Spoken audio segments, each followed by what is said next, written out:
Welcome to the Table Podcast, where we discuss issues of God and culture, brought to you by Dallas Theological Seminary.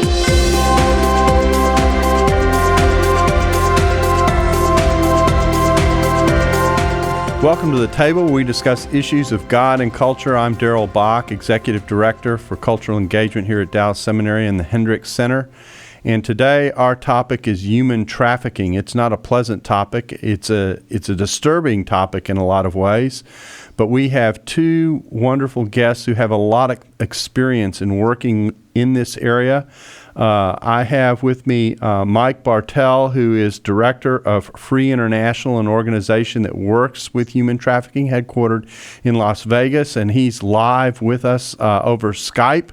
And then Darlene Line, who's on the board of Free International and has worked in law enforcement for a long time and has worked these kinds of situations for a long time, is with us. Darlene, are you in New York City? I'm in New Jersey, but yes. You're in New Jersey. Okay, great. Close enough. Close enough, right? So you can tell by her southern accent that we're glad to have her. Darlene works with Chosen People Ministries in New York City and actually was in a class that I taught years ago in which I found out that she has been in law enforcement and is one tough lady, so you want to smile at Darlene whenever you see her. So we're really glad to have both of you on with us to discuss a really serious topic that oftentimes is awkward for people to think about. And so we really do appreciate you being with us today. Thanks, Dr. Bock. Well, let me get us started. Let me just run off some statistics that's on the Free International website that kind of set the tone for what we're talking about. Trafficking, let's define it first, is the exploitation of a person through the use of force, fraud, or coercion for the purpose of either forced labor or commercial sex. Most people think that human trafficking is just about sex issues, but there also is a forced labor component to this that's important. And some of the facts that you all have on your website are there are more slaves in the world today than at any other point in history, including transatlantic slave trade. You would have thought that would have been gone in the past, but that's not the case. Commercial sex trafficking is the third largest criminal enterprise in the world. Trafficking occurs both internationally and domestically within the United States, and it's estimated that between 100,000 to 300,000 children are exploited for commercial sex every year just in the United States alone. And the average age of entering into prostitution in the United States is between the ages of 12 and 14. Those are just some of the facts that you all cite. So this obviously is a difficult and complex issue. Mike, why don't you tell us how you got involved with a ministry related to human trafficking? Well, my wife and I's involvement with human trafficking goes back to the mid-'90s, actually. We were working as campus pastors at Purdue University. And my wife was running the international center there, as well as head of their international friendship program. And it was during orientation week in January of 1995 that I was talking to some of the international students from Africa. And he was explaining to me what he was doing there and his desire to go back to his home country to be able to help with some of the social ills of his country, and one of which was human trafficking. He called it slavery at the time because he had believed many of his nieces, as young as 7, 8 years old, had been sold into the brothels, and some of his cousins had been sold into the labor camps. And so for my wife and I, that was, like one of those moments you remember, like when, 9/11 happened or whatever. You remember everything about that moment in that room. And I'm a pastor's kid, third generation. My grandmother was a church planter during the Great Depression. We had a rich heritage in ministry, but this is something I had never heard of before. And it was that kind of drove us to get involved to the point where we got involved with a ministry overseas called Project Rescue, and we were partnering with groups like International Justice Mission.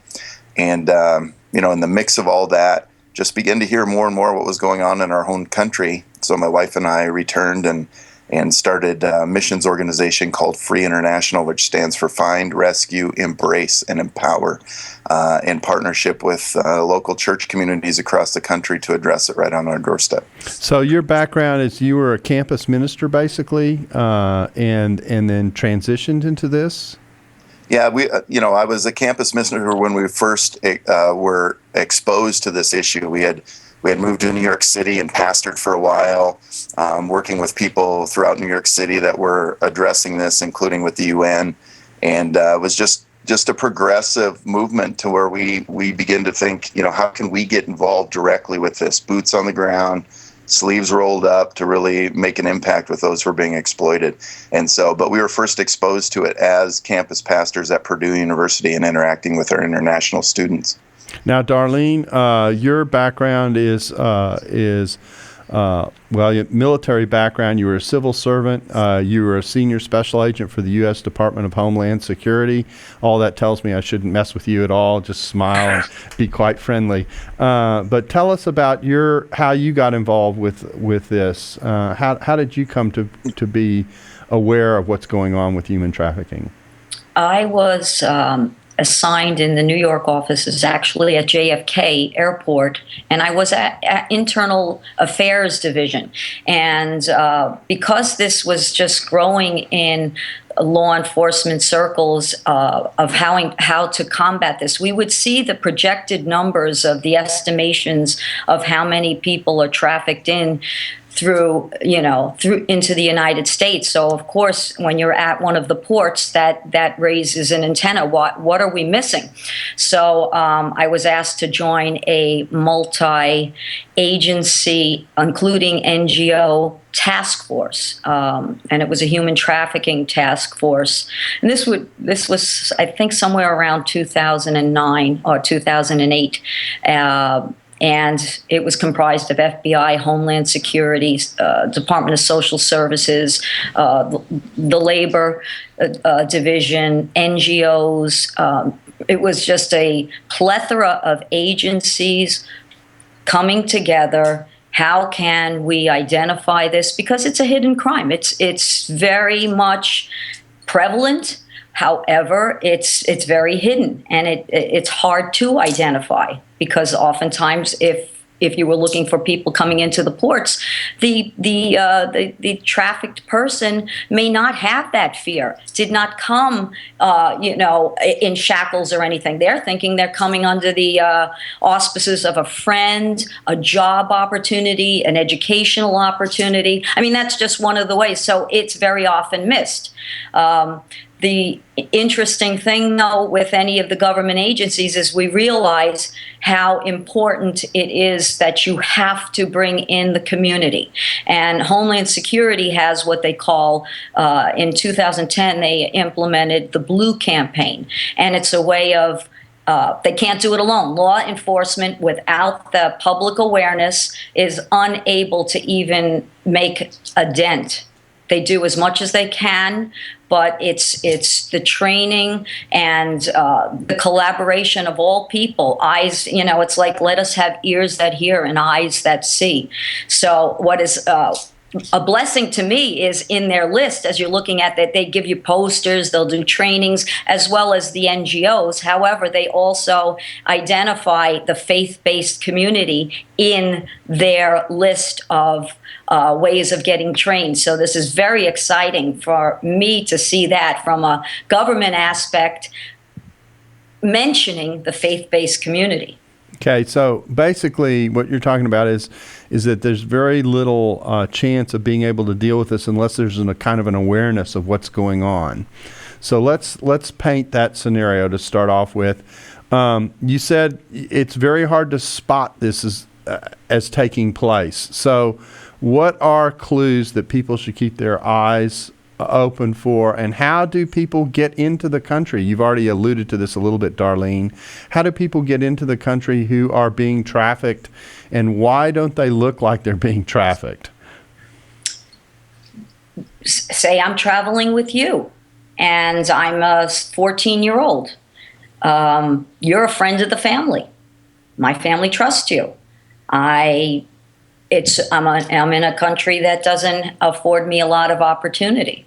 You come and say, hey, I know that I can take her with me or him and go and travel. And you're holding my documents. We come.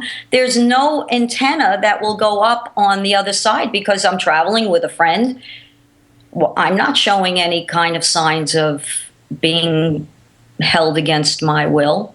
It's not till you got wheels down and maybe you're taken to a place that you realize, well, and this is just one aspect, that your documents are now not going to be part of you. You are threatened. Your family is threatened. So when you're passing through the immigration or the customs area, there is nothing that would point to you as being a person that is a potential victim.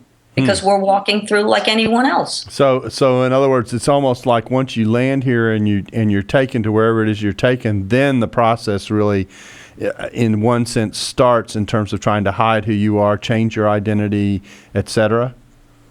It kicks into gear because then that's when you could be forced into this, that, and the other thing. Am I correct, Mike?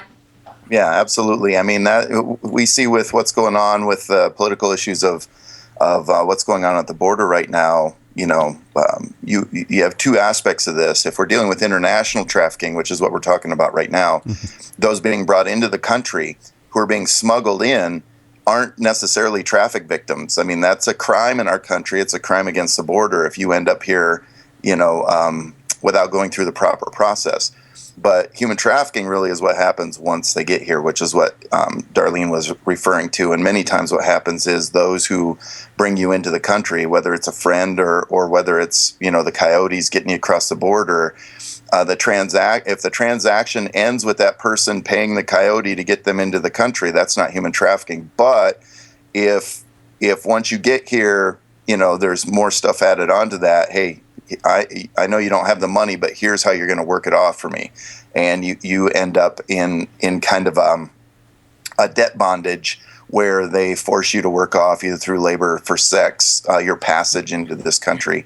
That's another aspect of that. So, the exploitation part of this, as far as it pertains to human trafficking in a legal sense, happens when either sex or labor is put on the table through force, fraud, or coercion for you to perform those acts for the benefit of the other person, whether that's money or some sort of benefit they get from using you in that way.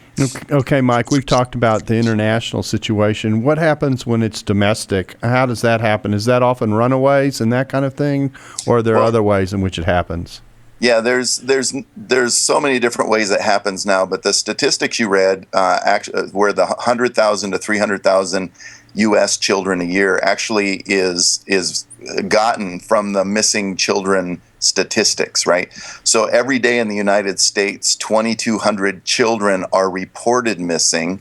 That doesn't include the ones that the families never take time to report them. These are the ones that are actually reported. So every day in the U.S., 2,200 children are reported missing in this country. And within 48 hours, law enforcement will tell you 1/3 of them will have already been approached by a pimp, a trafficker, somebody who might exploit them.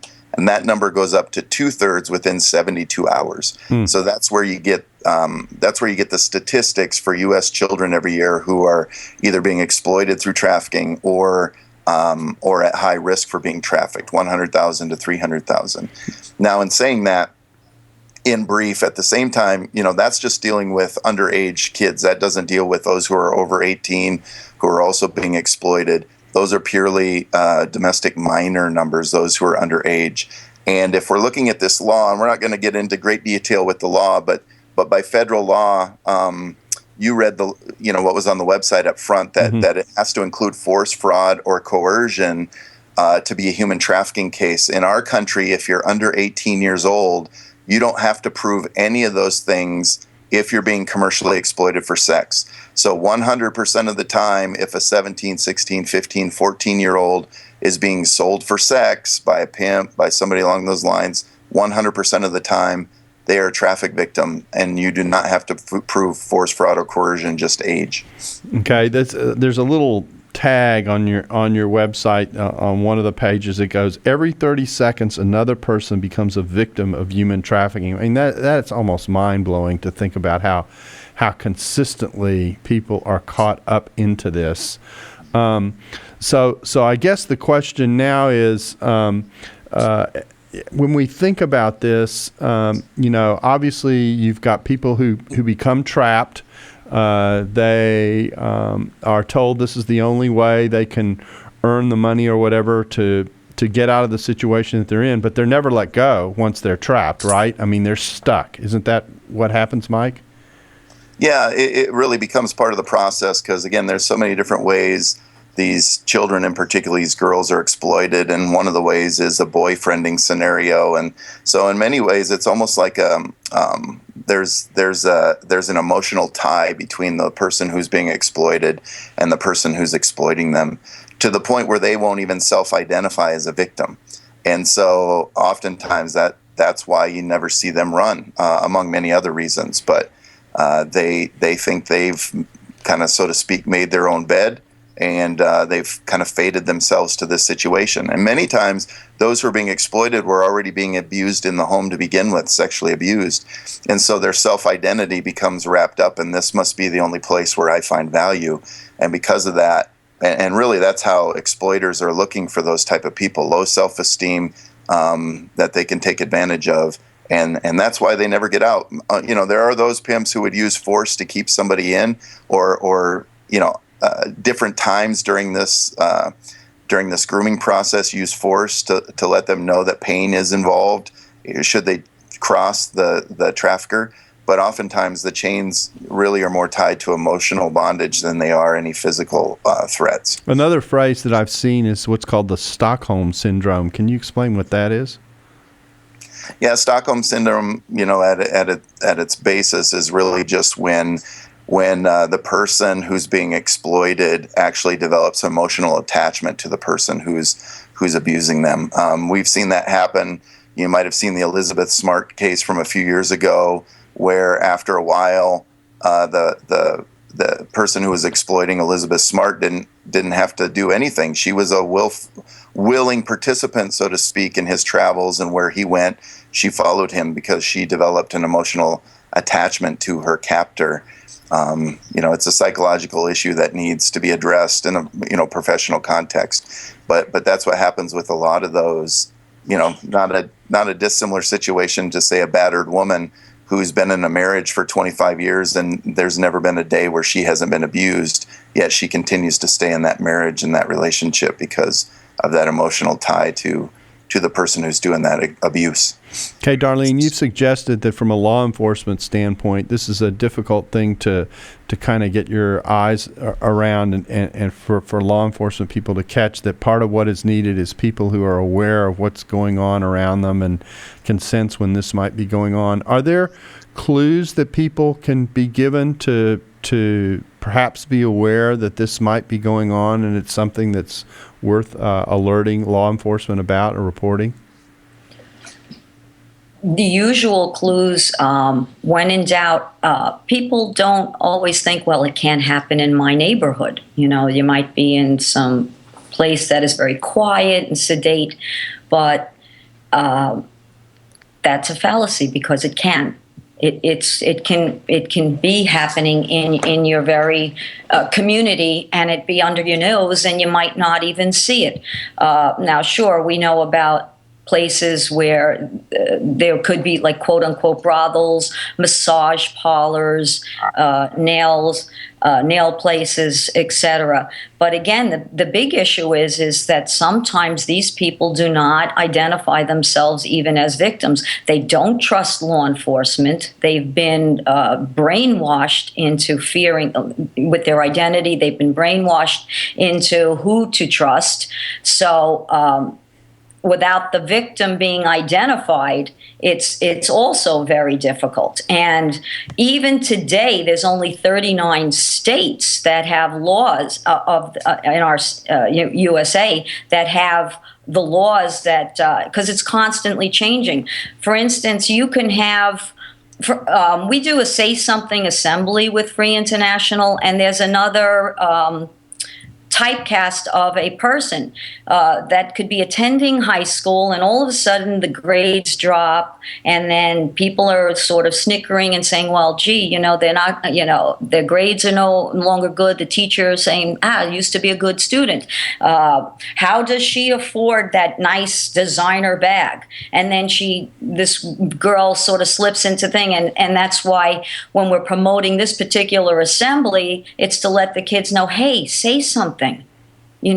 This could be your sister. This could be your daughter. This could be your niece. Now, this is a person who's going home and sleeping home in their households every night and is a victim of trafficking.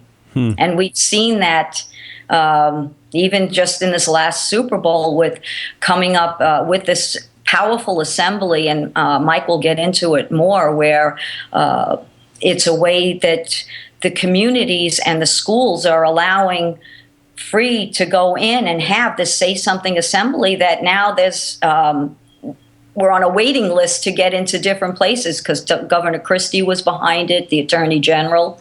And these are just ways to educate people and kids. Hey, there's something wrong. Don't just make fun of this person. Don't just call them a name. Say something to someone. Because we need these eyes and ears. Interesting. We need these eyes and ears. Well, let's talk about what you all do. You've alluded to where the name FREE comes from: find, rescue, embrace, and empower. And I think the way I want to do this is on the one hand to go through some scenarios and to talk about certain settings where these kinds of things are certainly going on, as well as talk about the kind of process that you go through. So let's work through the find, rescue, embrace, empower first in kind of an overview, and then we'll take a look at some scenarios. So Mike, what is the process that you go through when you find somebody? Yeah, first of all, I want the context to which FREE exists and does its work is always in collaboration and partnership. So when we do direct outreach, for instance, when we talk about find for us, really if we're taking the biblical approach, the Bible says that the enemy's like a roaring lion seeking whom he can destroy and devour. But the Son of Man came to seek and save the lost. So I love, where we're taking this podcast here, this show is the reality is, okay, this happens in every community all across the board.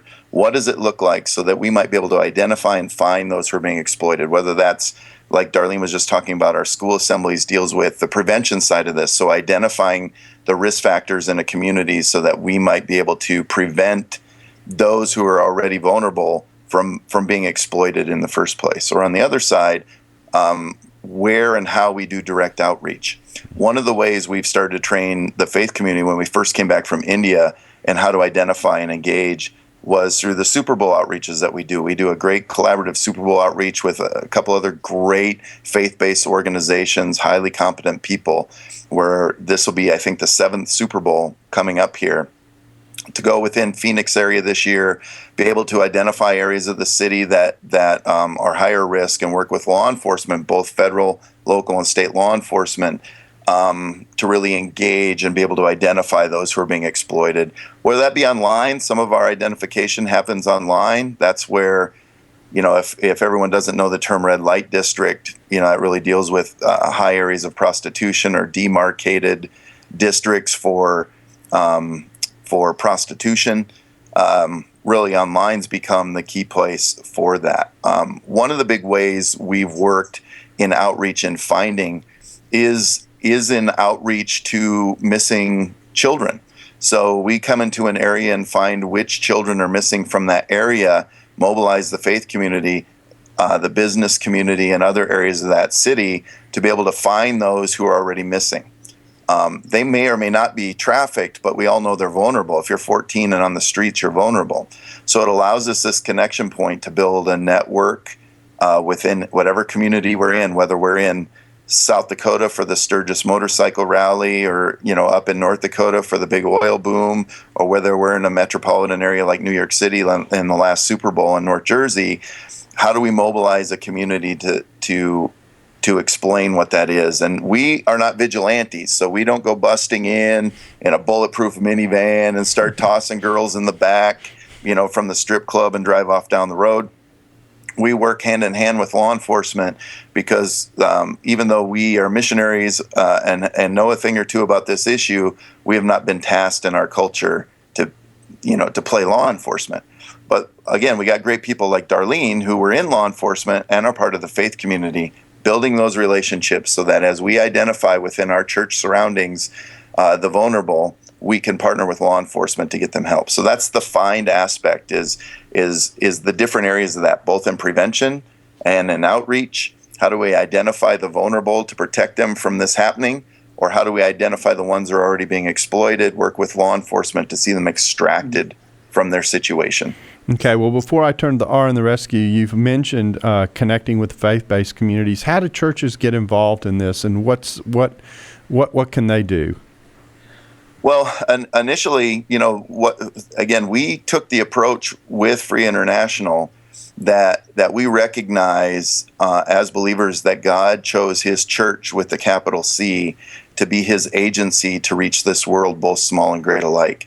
And in these individual pockets of churches and church plants and faith communities across the country, really and across the world, is we're already seeing this in front of us wherever we're at. It's just a matter of recognizing what's going on, right? So we come in and we train. This is what this looks like, and many times churches already have many different outreaches going on. Whether that's outreach to the Hispanic population in their community, teaching English as a second language, direct outreach, into, let's say, once or twice a month to reach those who are homeless and on the streets.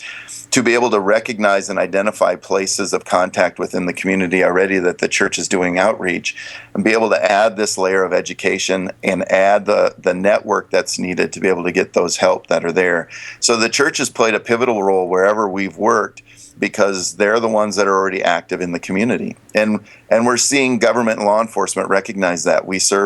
I serve on a task force here with the Vice Department, Metro. I serve with the Mayor's Office, Interfaith Council on combating human trafficking, and they recognize that the faith community plays a pivotal role in eyes and ears on the ground of what's going on. So it's in developing those networks, but allowing the church to play the lead role in the relationship building they already have going on within the area of the cities they exist. So we're seeing them play an active role. They're setting up our school assembly programs within a community, which allows us to also tie that church into a relationship with the education community of the cities that they're in. They're really the leaders within that culture to be able to put all the pieces on the table that are needed to identify this. And there's a lot of ways we could answer that, but in the end, we're just allowing the church to play a leadership role within the community they're a part of and resource them to do that. So if a church decided, hey, we haven't done anything like this, we have no idea how to do this kind of ministry and engage in it, what would be your advice to them as to how to get started? Well, first of all, it's just to get educated on that. I mean, there's a lot of groups that are educating on the issue. Free International has a large group of people and great board members who can come in and educate on that issue and really begin to, I guess in a consulting type way, find out what resources that church already have to really engage in what area, they are most effective in within that community already. Sometimes that might be law enforcement, it might be education, it might be aftercare, but it's first of all being able to know what this issue is, and then in a reflective way identify what each church has, whether that's money, whether that's human resources to be able to engage in that community. So first thing is to educate yourself on the issue for sure.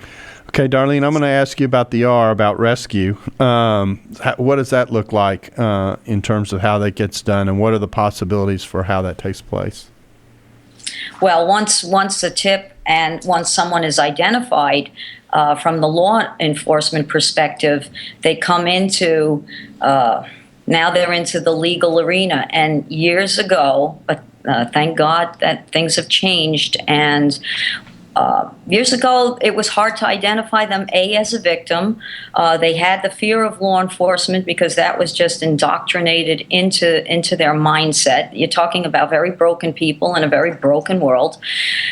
So now when they get into the system and they are rescued, the government now has what they have, a continuing presence. It allows for, as soon as the person is identified as a victim, that their status is stabilized up to 4 years. Because before there was all this thing, we don't know, they're not communicating, looking at them as just maybe women that were willing to just do prostitution.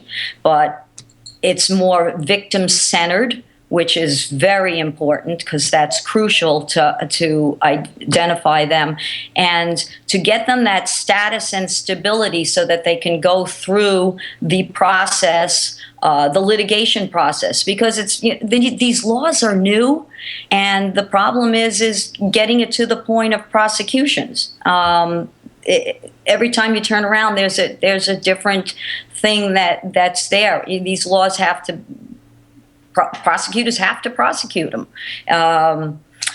So that being said, the fact that these people will be stabilized, that they can stay here, and then again, I'm always going to shift back to the faith-based groups because, yes, they can put them in social services, put them in a home, but when they come into a faith-based group or a home where they're going to get the restoration, which we, as believers in the Lord, know true restoration and deliverance comes from Him, that we can actually see the transformation happening into these lives. And again, the government is very short in this aspect. Once they're rescued, the big issue is where to place them when they're in this process. Home shortage and places. Catholic Charities used to house a lot of places, but there is a tremendous shortage in the United States where we are going to put these women while they're in that the adjudication process,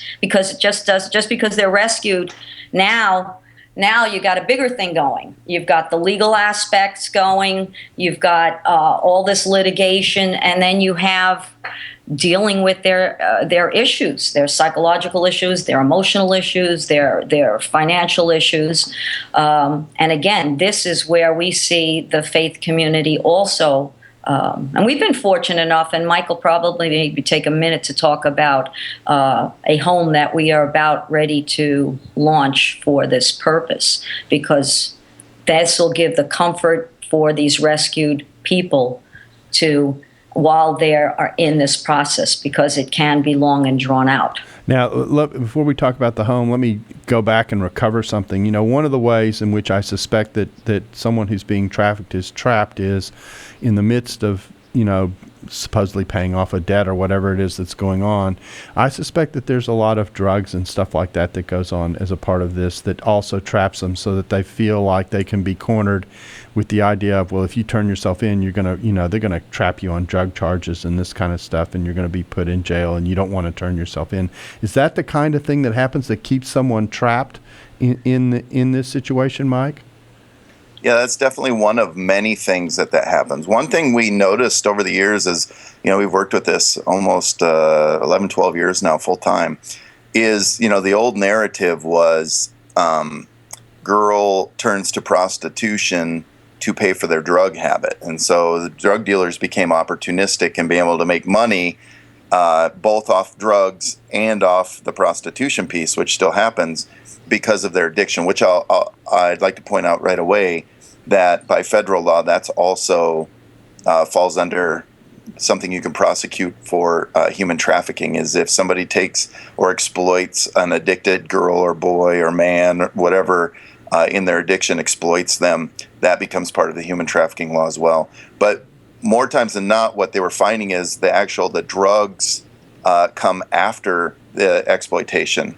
They turn to drugs to kind of self-medicate because of what their lives have become, what they're forced to do, being raped multiple times a day like they are. And so, it just becomes a vicious cycle, and the drugs can definitely play a part of that. Oftentimes, girls and boys or men are asked to perform other crimes that then the exploiter uses to put them on the hook for, even though they were put up to it by their pimp, by their trafficker. And so it just becomes a vicious cycle. As Darlene said, they don't trust law enforcement already. And if they got their own rap sheet or multiple arrests that have happened for other things in the past, it just keeps them more and more tied to their exploiter. Thanks for listening to the Table Podcast. Join us next week for part 2. For more podcasts like this one, visit dts.edu/the table. Dallas Theological Seminary. Teach truth, love well.